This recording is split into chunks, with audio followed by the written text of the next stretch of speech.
Welcome to the FTTV in our special interview series on policy matters. With few weeks to go for the president election, FTTV decided to analyze some of the recent policy measures and what's the way forward for Sri Lanka to achieve desired growth levels given the challenges.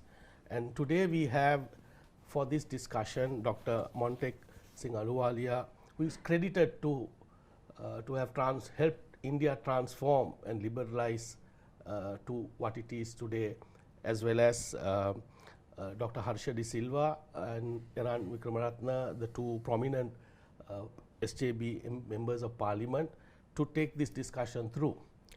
I'd like to start, welcome to the program, Dr. Aluwalia.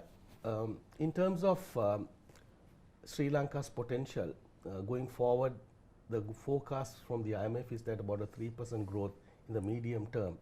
From your perspective, can Sri Lanka do better? And if so, what needs to be done in the medium term?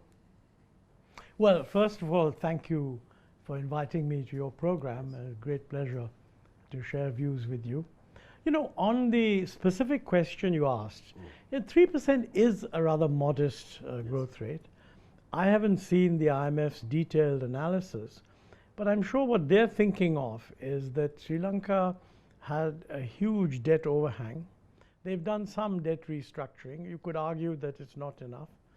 But their judgment of growth would really be what is feasible given the debt burden, okay? Yes.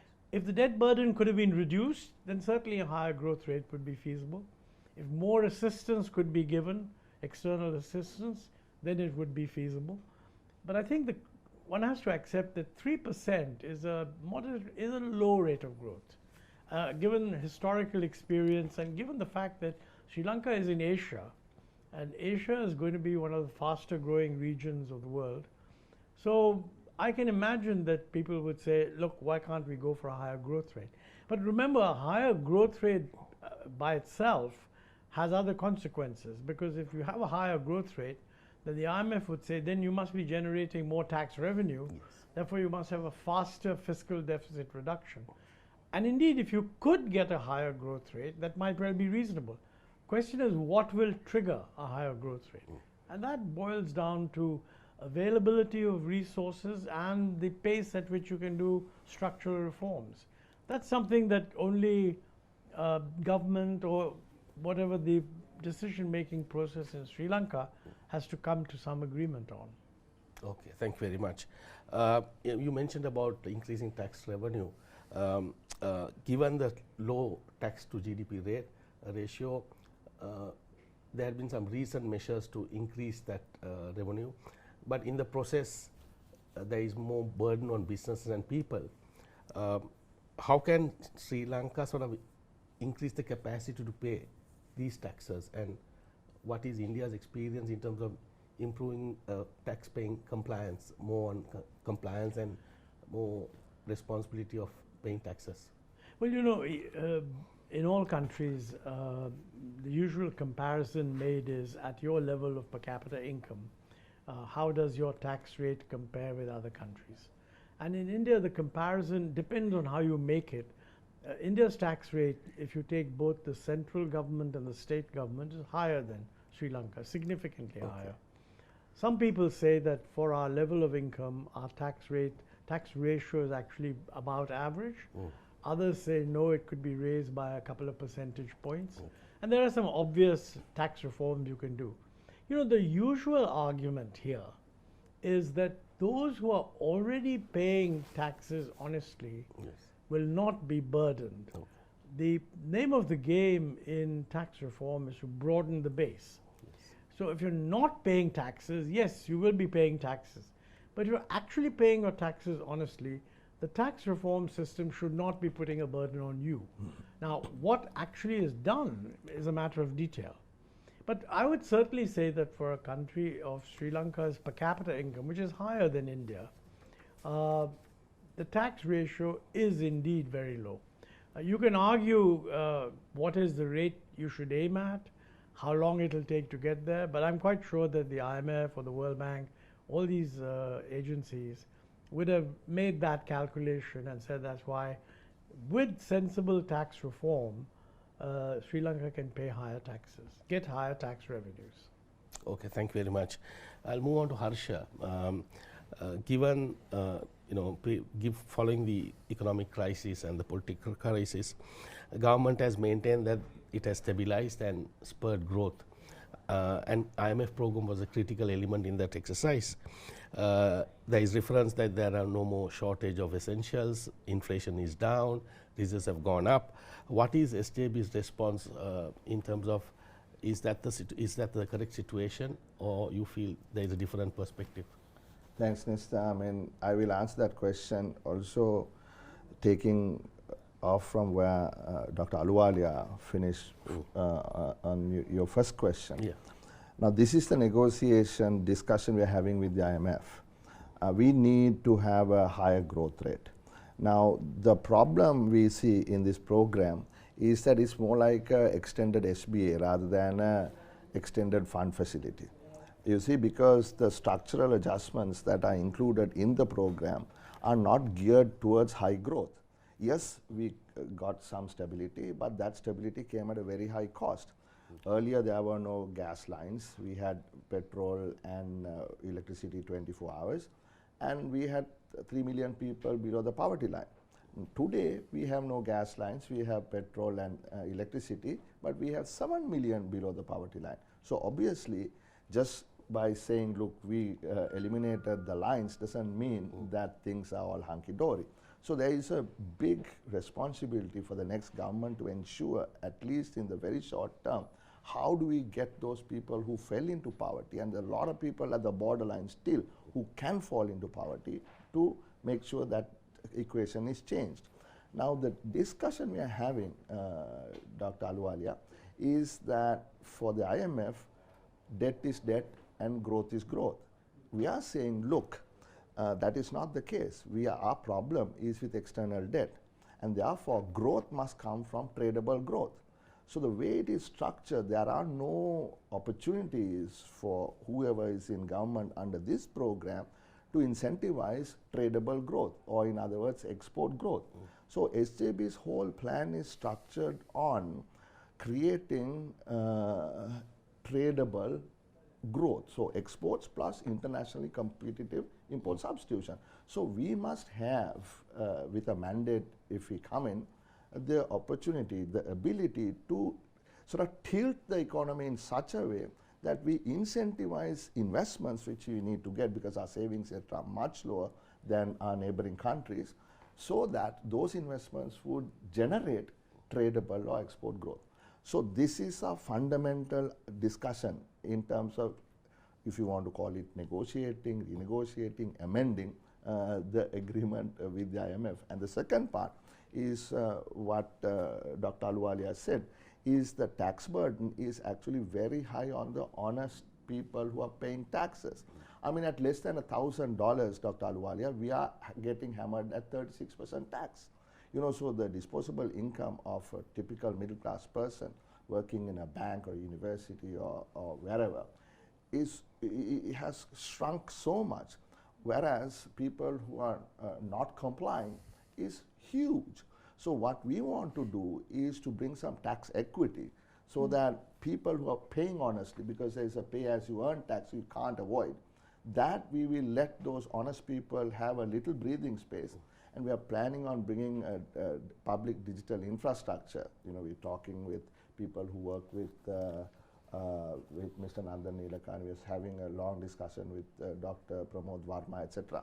How to bring, you know, like in India, the Aadhaar, you know, creating a mechanism where transactions move from cash to electronic, so that we can expand the tax net and thereby sort of getting compliance, you know, increased to a significant amount, so that we can deal with what Dr. Aluwalia said, is that we are restricted in growth by the need, the desire to hold fiscal targets. So that's our big plan. So when people say renegotiate, some people ask, well, you can't do that. But we are talking about fundamental aligning of the economy towards higher growth. That's the point. Can I intervene? No, you're right that tax reform is a very complex business, and I really commend the decision to try to bring in the sort of digitalization that in India was done through Aadhaar and linking it up with tax payments and the GST, and that would really be a terrific improvement. I don't think that requires renegotiation. All that it requires is results. I mean, if it delivers results, then the IMF will be very happy. On your first question, which is very critical, I think, that you need a growth that occurs in the tradable side of the economy, because Sri Lanka's export performance has deteriorated, and the assessment of both the World Bank and the IMF, as I understand it, is that this is due to having followed an excessive import substitution policy. Now, I'm very familiar with this criticism because this is exactly what they said to us in 1991. And I must confess to you, I actually agreed with that, and I said so independently. I'm told that the cabinet has approved a national tariff plan, which is going to become effective in 2025 budget. Now, that would be a reduction of import duties, and to my mind, that is very crucial. In the meeting yesterday, I said that if there is a fear that a reduction of duties will make it difficult for the import substituting industry that has been set up to manage, my solution to that is that you must follow that up with a compensatory exchange rate depreciation by having a flexible exchange rate system. Lower the duties, and if there's too much demand for imports, let the exchange rates adjust. That's what we did. Between 91 and 93, we made the exchange rate totally market determined. And people were very nervous. People felt that, oh goodness, the exchange rate will go all over the place. But it didn't. And the market actually functioned well, and it helped with the remittances coming in, the better exchange rate. So I think a combination of reducing duties and making the exchange rate flexible would be a very serious demonstration of intent on the part of whatever government gets elected and takes power. It's very important when you're negotiating with the IMF. I mean, this is now an unsolicited piece of advice, and I hope you don't think I'm being presumptuous. It's no good going back and saying, this is all rubbish, we weren't involved in the negotiation, let's go back to square one. You'll put the entire bureaucracy of the IMF on defensive, okay? On the other hand, if you were to say, look, as part of this thing, we agreed to the national tariff, whatever policy, we've now implemented it. I would implement it as quickly as possible. We've combined that with exchange rate flexibility, because you guys say that we allowed the exchange rate to become appreciated, which is true. So having done that, we find that the response is not as fast as we would like, and therefore some parts of the program will have to be adjusted. I think you're in a much stronger position. That's the only point I'm making. Can I respond to that? Yeah. I mean, we all read your book. Well, thank you for bringing it along, displaying it so prominently. No, because we see how it's good to understand, good to learn from others who've done this successfully. So let me tell you, we are 100% on the same path, right? We believe we have to have an international competitive exchange rate. We are going to have some difficulties in managing, because we have given central bank the independence, we have an inflation target. So how are we going to make sure that domestic prices stay within the limit that they agree with Parliament, and yet ensure that the exchange rate is flexible enough to go with the reforms in the trade policy? And we are completely in agreement with what you say. And our blueprint 2 and forthcoming blueprint 3, which is actually about growth, the previous one was about stability, speaks to that. So we are fully aware that we are not going to be able to change the agreement, from scratch. As a matter of fact, Dr. Aluwalia, we were a very responsible opposition and we did not oppose the IMF program. And the IMF folks told us, you know, guys, you know, we are very satisfied with the responsibility that you have shown because we need to do this. So within, for instance, let's say the 15.4% ratio of tax to GDP, we are working within that. All what we are saying is we need to bring tax equity internally, so that, like you said, the honest people need to get some benefit from the sacrifices they are making.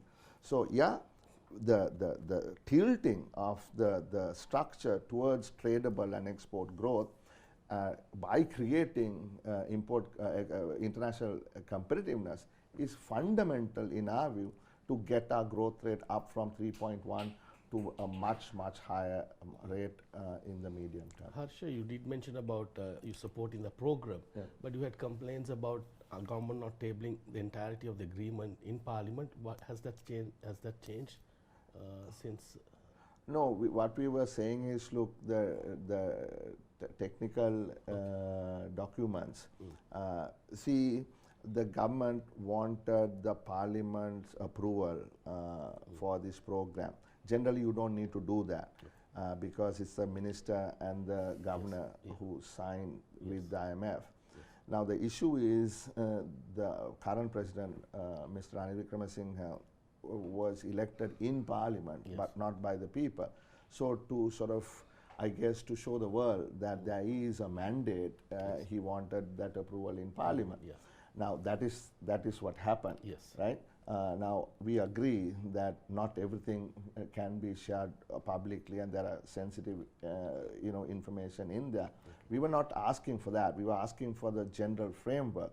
And even in the debt restructure, this is where we are really getting stuck with the OCC and the Paris Club, and also the international sovereign bondholders. You know, they say they have agreed on, you know, haircut of 28%, but really because there is a macro-linked bond, which will really be less than 15%. We would like to know, okay, you know, what is the test? You know, how do we graduate from certain GDP levels measured in US dollars, wherein our haircut comes down? These things, I think, need to be discussed in a much more sort of a wide sort of segment, because Parliament has full control at the end of the day of public finance under the constitution of this country.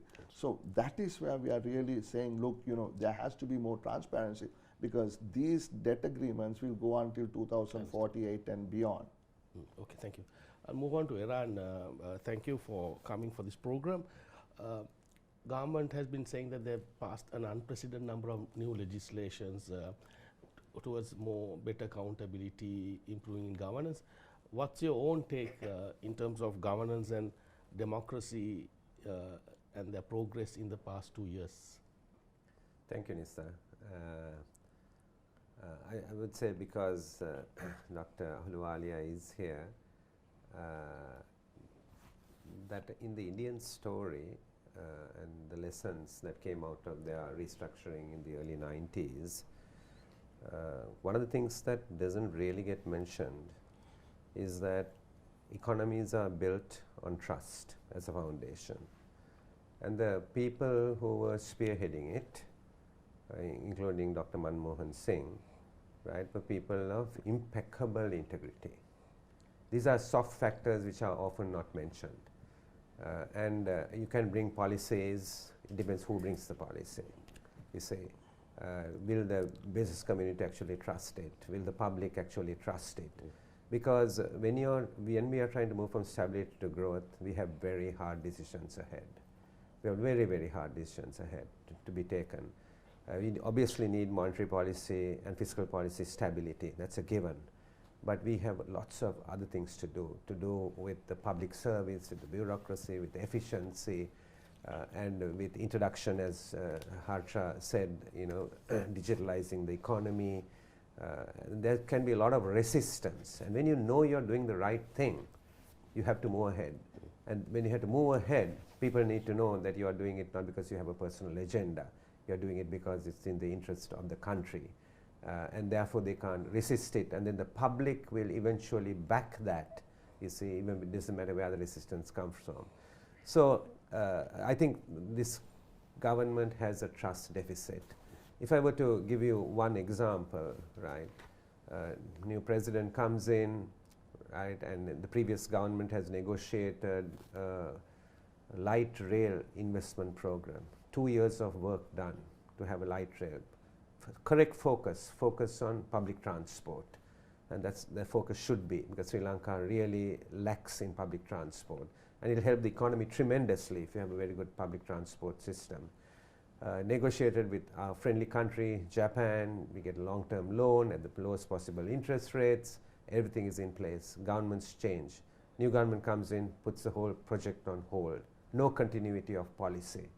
And then a new minister is appointed, and I'm sure the president must have told the new minister, because the president knows the value of the project because he was there in the earlier phase, says go ahead and do it. And then we have the Japanese ambassador or the Japanese embassy making a statement that a bribe was solicited. Right? Now if they can make a statement like that, there are only two possibilities. Either the Japanese are lying or the minister is lying.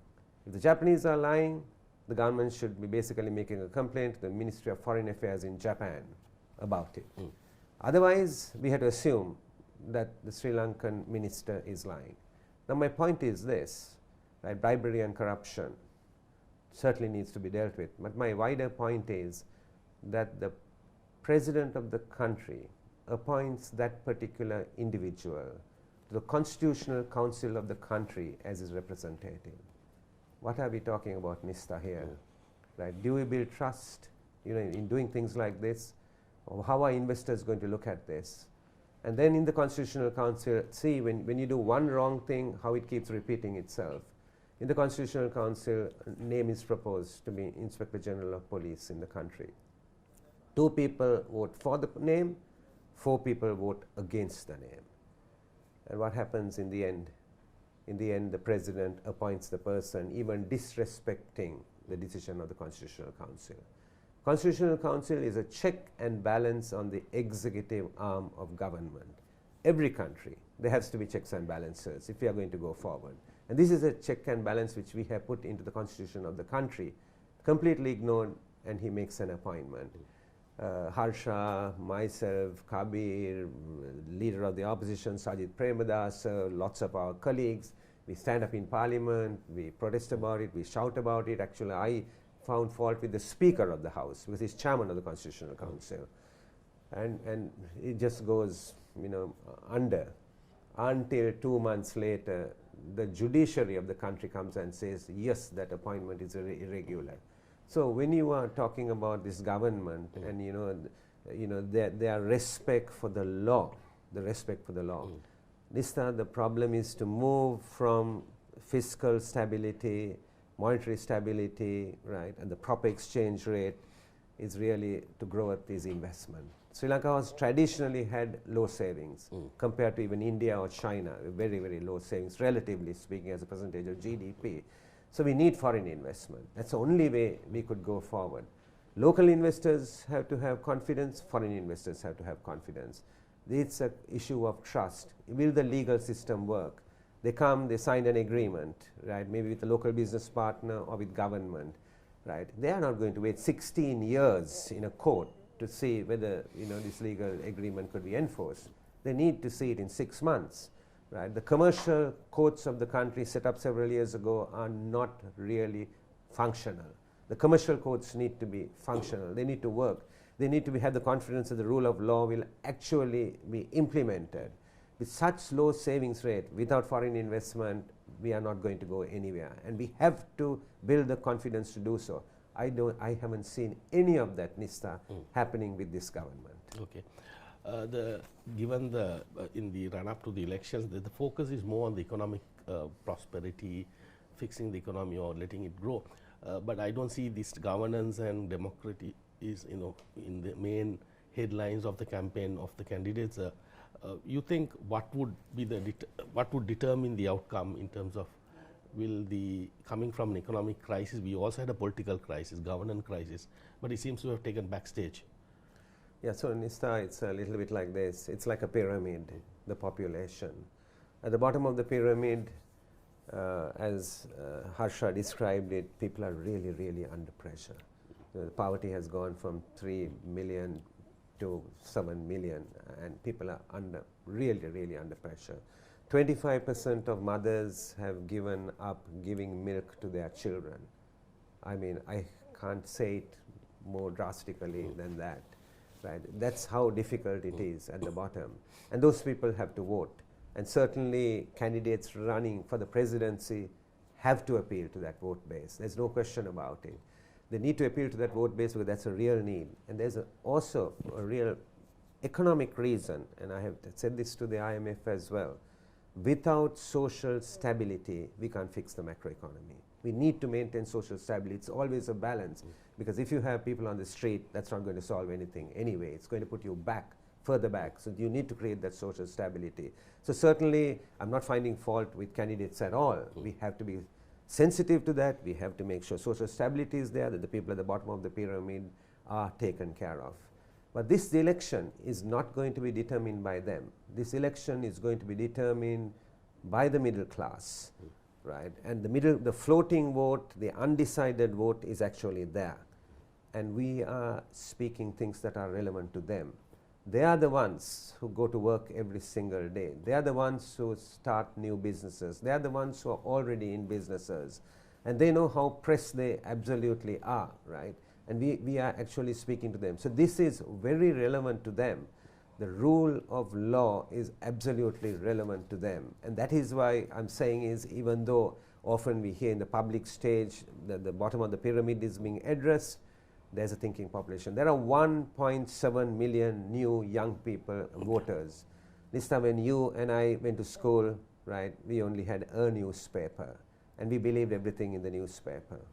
Things have changed. People are born with the internet. They have their computer in their hand. They know exactly what's happening in other countries. We can't hear stories, beautiful stories being told to us by politicians and then believe it. That's what we believed as children till we went to university and somebody opened our mind and told us something drastic and we contested it and then only found out that we were wrong because we didn't know about. These younger people are more globalized and they are very informed and they are going to make the difference in this. They want good governance. A young person standing out there doesn't want Iran Wickramaratne's son driving in a car, going through a red light, being stopped by the policeman, and he puts his glass down and he says, I'm so and so, and the policeman lets him go. They won't take any of that nonsense. They want every child to be treated equally before the law, before the law. So that's that floating vote, the younger person, they want equality. They want equal access to education, equal opportunity. They are looking for that young people. The middle class is also looking for that. When they go to a business, right, everywhere you go, Nista, they will tell you about corruption. From the municipality to the provincial council to the central government to ministers, they will talk about corruption. They will talk about the public service in this country. They will say the delays that are there. Right? If somebody has to build a factory, they will tell you about the utilities. They will tell you about the land problems, right? And there are enormous problems with the land. How are we going to really sort this out? We have to be very, very clear. I'll give you take the land example, right? If you want, somebody needs land, now you'll have 6 different authorities to consult. You'll have to consult the UDA if it's in an urban area, you'll have to consult the municipal council, we'll probably have to consult the CGR, the CTB, you name it, so many people investors are not going to wait for that. This land doesn't belong to the workers who work in that institution. These are assets. These belong to the citizens of the country. These belong to the citizens of the country. In SJB, we have debated this at length, you know, Kabir, Harsha, myself, all the other MPs, we've got together, we've debated this. We've said these are common assets. We need to put this in a land bank. When the investor comes, we should be able to tell the investor, this is what we are going to do for you. We are competing with other countries in the world. That investor is competing, right? He's not going to be coming here to do us a special favor. He's coming for his returns. He's coming if there's stability. He's coming because we can add some to them, maybe through the FTA, as we heard Dr. Aluwalia telling us yesterday in his lecture, right? Even with India, they are coming because they're advantaged. It's a win-win situation that we have to create. So therefore, I'm saying this time, even though you don't hear it publicly, right? We stand for the rule of law. We stand for a democratic way of life. We stand for the separation of powers between the executive, the legislature, and the judiciary. And we believe that if we create the right environment, investment will come and the country's growth will begin. Okay, thank you. Harsha, I'll come back to you in terms of external debt restructuring, which is a real overhang. Now there's a kind of stalemate with the elections ahead. But government has been saying we have already got the benefits of 8 billion to 17 billion of relief. I mean, can you sort of either demystify this or clarify how true this benefit is, so-called benefit, or you are yet to reap that benefit going forward? Yes, when the president called me as the chairman of the Public Finance Committee and wanted me to take it in our committee and approve the agreement with the OCC, which is the Paris Club plus India and CDB of China, I said, sir, I cannot do it unless you give us the document. I mean, it's basic, no? And therefore, we didn't take it, therefore it didn't come to Parliament, and it hasn't got ratified. We don't know what it is, right? So therefore, there is no public document. It hasn't been shown to us. So unless we know exactly what it is, we can't discuss it. How could we? But we know what is in there, because we also have people in other capitals. We know people who are negotiating on both sides. Now, what they're saying is there has to be comparability of treatment with the external creditors. That is the $2.5 billion of international sovereign bonds that we are negotiating with what is called an ad hoc committee that represents over 50% of the bondholders, BlackRock and the others. Now, what they're saying is, look, we are going to have what's called the macro-linked bond. And you will get 28% haircut in 2028 when the test is done, if your GDP in US dollars remains at $80 billion. We know it's in every report, and just some adjustments here and there. By 2028, our GDP will be about $100 billion at least. So if that is the case, the haircut falls to under 15%. Now, they are saying, look, we have an agreement. We don't know. There is a cleansing statement that was issued by the bondholders and the government, but cleansing statement doesn't mean an agreement, right? And we also know this is the issue that we are having. We believe for the first time in a debt negotiation, OCC have said, look, there has to be a clawback clause.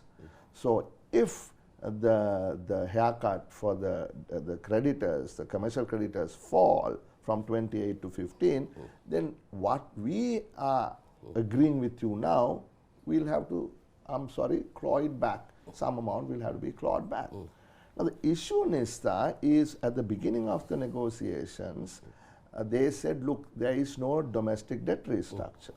And halfway through, they said the external creditors want a domestic debt restructure. So therefore, we restructured the domestic debt. Central bank took part of it. The rest, what they did was they converted the bills to bonds, and they took a hit on their balance sheet, but they'll take it back on. That's not a big deal. But only the Employees Provident Fund was targeted. There has never, ever been a debt restructure in the last 50 years, as far as we know, that the only people who were burdened by the domestic restructure was the Provident Fund. Where is equity there? Right? And everyone else was kept aside. Okay, banks, they said, look, can't take the hit. But there was an asset quality review done by the IMF and the central bank. But even to the members of the Committee on Public Finance in the legislature, this was not shown. There has been no discussion. So there's been complete lack of transparency.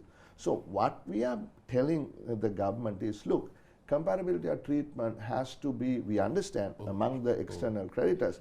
But in this case, if you are saying we are going to take down the return on the EPF to 9%, right? And if you're going to give these creditors a huge benefit, if our GDP grows, and that is because of the burden and the sacrifice of the local people, Shouldn't there be a clawback clause for the domestic employees as well? So these are actual equity-based issues, like Eran said, right? Only a certain selected bunch of people with absolutely no voice. Dr. Aluwalia, the Provident Fund has a board that has no representation from the workers. Zero, zilch, right? So in this situation, you know, some politician just saying, look, we are representing these people and we are willing to take this haircut, whereas they are negotiating outside this country. There has to be some sort of equity principle. So these are the matters that we have raised. These are I think fair matters to be raised. And like you said, we don't know what's going to happen with 4 weeks to go to election, whether the commercial creditors and the OCC will agree with the government and sign and seal the agreement. We hope that there would be great opportunity for a more comprehensive discussion and to arrive at a restructure that is equitable to all. Okay, thank you. Dr. Aluwalia, I'll move back to you in terms of what would be your advice in terms of, because IMF program is such a critical part of Sri Lanka's future or current phase as well as the future. What would be your advice to the future government, you know, how to manage these issues? I mean, the whole program is in transition as well. What would be your advice to any future government to how to manage this IMF and the stability and the growth? Well, first of all, let me say that this has been a fascinating discussion for me. And actually, it makes me feel that we in India should be better informed about what's happening in a nearby country. We have lots of interests in Sri Lanka. We keep thinking of more investment and so on.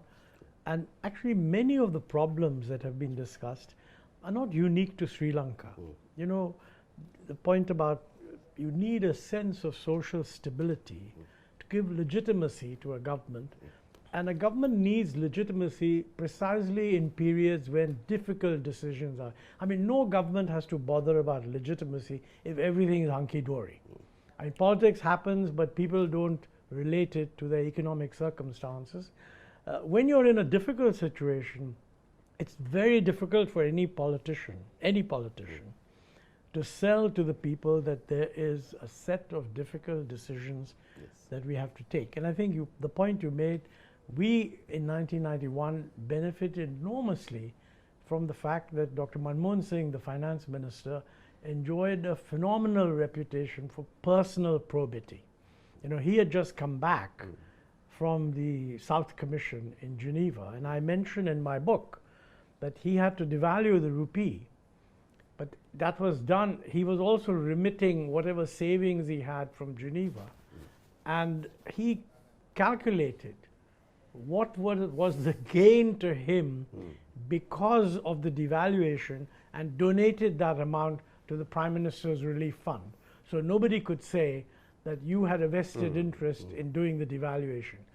And you know, that went down extremely well in the public, and that's a reputation that has stayed with him as a personal one for decades. It's very, very important that therefore governments must command confidence and trust. Clearly, a sense of social stability makes it easier to do that. So whatever governments can do to create social stability is very important. Now turning to law and order. Law and order also, it's kind of self-evident, but you know, there's an interesting thing.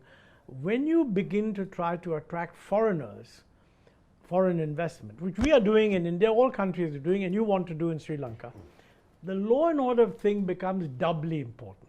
The reason is that, you know, domestic investors generally know what their political alignments are, and they can make up their own minds about what will work and what will not work. Foreigners don't have that. I mean, they come and look at it as a sort of on the basis of an investment decision, and they assume that everything will work as planned. So any country that wants to attract investments has to look very hard at whether its dispute resolution mechanisms, etc., will stand up to international scrutiny. I mean, I've been saying in India that we need to hugely improve the way our legal system works. And you know, when people in the World Bank talk about the middle income trap, this is one example of the middle income trap. When you're growing from low income to just into middle income, I mean, the economic decisions are largely of a simpler kind. As you want to progress within the middle income category, you open up, you bring in portfolio investors, you bring in foreign investors. A range of institutions have to live up to very high international standards. And that's tough, and I think governments have to do it. At the same time, that's not something where at the end of 1 month you can say, oh, we've done that. Actually, building institutions is a matter of spending a lot of time, and it's only after several years that you can judge whether the system has worked or not. This is just a prefatory comment that is very complex, and I thank you for educating me on how it's playing out in Sri Lanka. All I can tell you is we have similar problems. All developing countries have these problems, and we need to rethink the way we look at economic policy to bring these on board. It's not simple economics of the kind that we used to be taught in school. That's point number one. Yeah. On the IMF, you know, my guess is that whoever wins the election and forms the government, whatever position they have taken before, and you know, it's always possible to criticize an IMF program. And after all, it's a negotiation, and you know, you win some, you lose some, and you can always argue that if you were running it, you would do it differently. Yeah. But as a practical matter, if you're running international institutions, you expect that when a major agreement of this kind has been signed, that a government will not unilaterally revoke it. It is the right of a government to do so, by the way. But the only problem is that if you do that, you completely alienate the IMF bureaucracy. So quite frankly, my advice would be, whoever wins the election, it would be a good idea for them to engage in a discussion with the IMF and reassure them that broadly they subscribe to the objectives of the program, and they're going to make a serious effort to implement what is clearly implementable. They have some reservations on certain aspects that may need to be looked at later. What I said in the lecture yesterday was that if in the first year or 18 months, the Sri Lankan government can demonstrate that, look, these are things which are doable, they're tough, we are persuading the people why it's necessary, and we'll do it. Like, my preferred option would be getting rid of exemptions. Very difficult to do, very easy to agree with in principle. But almost anybody doing tax reforms will say, first thing you look at is get rid of exemptions, okay? One, getting rid of exemptions. Second, lowering the customs duties, because in Sri Lanka they're far too high. And by the way, I think they're high in India, and I've been saying that in India too. Lower the duties. Those who would worry about the duties, as I said, you can move to a more flexible exchange rate. I agree that the central bank, Sri Lankan central bank, will have concerns about inflation. But you know, there are other instruments that can be used to deal with inflation. Clearly, the interest rate is one. I don't think that the exchange rate should be used to deal with inflation.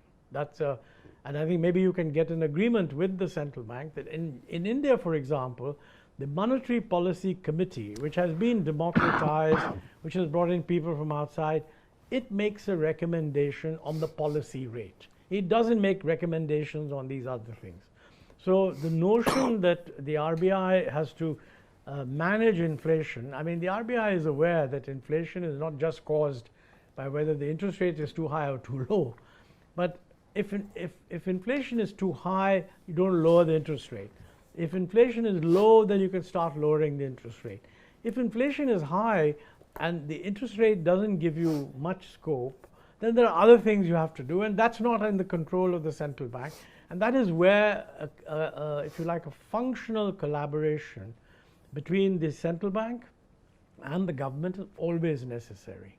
So these are just 2 or 3 examples where a new government would definitely gain a lot of positive reactions from the IMF saying, look, and I do think that endorsing the foreign direct investment objective is important, because foreigners are most worried if a new government says we don't believe in foreign direct investment. You know, Sri Lanka is extremely well positioned. I mean, right next to India, which has Indian investors are beginning to want a footprint abroad. We have a free trade agreement between India and Sri Lanka. I know that on our side, many Sri Lankan friends complain that we have too many non-tariff barriers. I can believe that, because, you know, like all countries, people stick in non-tariff barriers. That's something bilaterally that Sri Lanka could discuss with the government. But, you know, you have a huge middle-class expanding market for precisely the kinds of things that Sri Lanka produces. And to my mind, I mean, if we achieve our objectives, which are 7% growth, something like that, I mean, the scale of the market looking outward for Sri Lanka is very large. And equally, there are Indian investors wanting footprints outside. You could attract them. And needless to say, tourism is a huge possibility. Because, you know, this middle class in India is now quite bored of visiting Europe and America. That's what they did in the first couple of decades. And they're looking around. They're looking to Indian destinations much more. And, you know, in the larger cultural context, for somebody in India to take a 3-4 day holiday with his family in Sri Lanka is very feasible. So I think these are all issues that hold the prospect of mutual economic benefit. And there are other countries that you're dealing with also. Thank you very much. Just a quick response from both of you. From your response, it appears that there is a false sense of stability propaganda or communication going, but in that situation, any new government will have greater challenges in really ensuring there is proper stability, equity, and social justice. How confident are you that, you know, this can be sort of established going forward? Because you're going to face the same issues. What this government has as a country, what different priority strategies and priorities will you sort of focus on? Quick answer from both of you. Yeah, so you're clear, whoever comes in, right, starts where things are. Yes. So there will have to be a balance in basically reassuring those who are really suffering, you know, that government is being formed to ease their immediate burden. So the very short-term burden. But no question that we have to get on the long-term trajectory. No question that we have to get on the growth path. To get on the growth path, as said, we will in the first 1 year, we'll have to actually move ahead with the reforms that we have to do. So it's a balance. On one hand, we have to take care of the people at the bottom. On the other hand, so speed is of critical importance. And even in the Indian case study that we looked at, it was speed was important. Everybody will not understand, but those who understand need to quickly move ahead and make the decisions and move. And so investment, the opening for investment.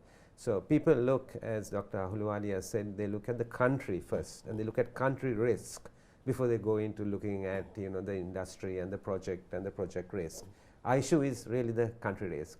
Yeah, I'll just close with this thought. He talked about tourism. It's a low-hanging fruit, right? It's a vast continent. We are a small country. Our tourist industry has been based on the West and on the Western winters and all that. We can have a 365 tourism destination. We have so much to offer in this country, from culture to beaches to wildlife to you name it. More than that, what we haven't really exploited is urban tourism. We haven't exploited the fact that Colombo could be the attractive Asian capital for urban tourism. So many things can be done.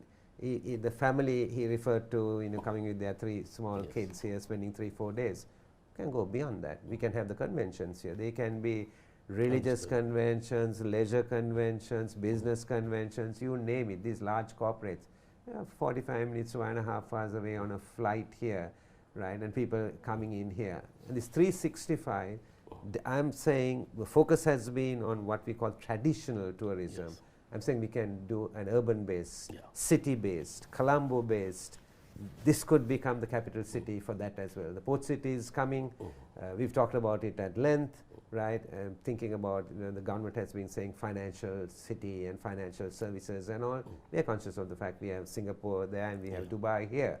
But there are lots of things that can be done. It can be a science city, a science service city, a fintech, biotech, you name it, nanotech place it can be. So there's a great opportunity, and I would say there's, however much it looks dark, right, we have an optimism Okay. that if people trust and give us that mandate, that we can actually turn it around. It will take time, but it can be done.